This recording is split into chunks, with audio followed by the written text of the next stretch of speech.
राजा दशरथ की आज्ञा से उनके पुत्र श्री राम अपनी पत्नी सीता तथा अपने भाई लक्ष्मण के साथ 14 वर्ष के लिए वन में रहने के लिए चले गए। 13 वर्ष बीतने के बाद रावण ने सीता जी का अपहरण कर लिया। यदि हमारे वीडियो आपको अच्छे लगते हैं तो वीडियो को लाइक करिए और भगवान की महिमा गाथा चैनल को सब्सक्राइब करें और बेल आइकॉन को अवश्य दबा दें। इसके बाद श्री राम और लक्ष्मण सीता जी को कितने ही वनों में खोजते रह गए। तब वे क्रौंचारण्य नाम से प्रसिद्ध गहन वन के भीतर गए। वह वन मेघों के भांति श्याम प्रतीत होता था। विविध रंग के सुंदर फूलों से सुशोभित होने के कारण वह सुंदर जान पड़ता था। उसके भीतर बहुत से पशु पक्षी निवास करते थे। सीता का पता लगाने की इच्छा से वे दोनों उस वन के अंदर खोज करने लगे। वे दोनों भाई उस वन के 3 कोस तक अंदर चले गए।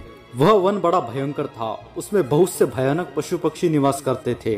वहां पहुंचकर उन दोनों राजकुमारों ने वहां के पर्वत पर एक गुफा देखी जो पाताल के समान गहरी थी।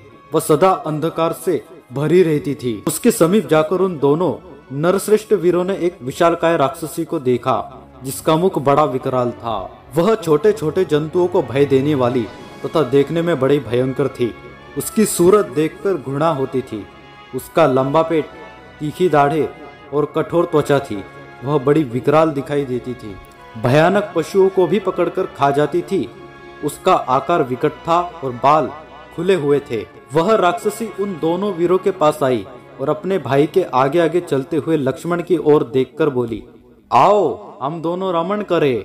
ऐसा कहकर उसने लक्ष्मण का हाथ पकड़ लिया। इतना ही नहीं, उसने सुमित्रा कुमार को अपनी भुजाओं में कस लिया और इस प्रकार कहा, मेरा नाम अयोमुखी है।